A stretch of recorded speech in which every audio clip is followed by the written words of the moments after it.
சகோதரரே, நான் உங்களுக்கு புதிய கற்பனையை அல்ல, ஆதி முதல் நீங்கள் பெற்றிருக்கிற பழைய கற்பனையையே எழுதுகிறேன். அந்த பழைய கற்பனை நீங்கள் ஆதி முதல் கேட்டிருக்கிற வசனம்தானே. மேலும் நான் புதிய கற்பனையையும் உங்களுக்கு எழுதுகிறேன்.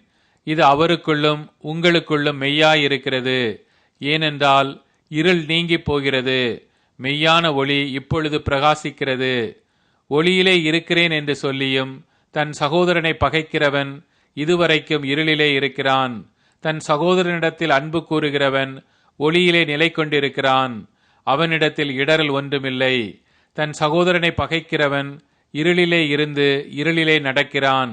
இருளானது அவன் கண்களை குருடாக்கினபடியால் தான் போகும் இடம் இன்னதென்று அறியாதிருக்கிறான்.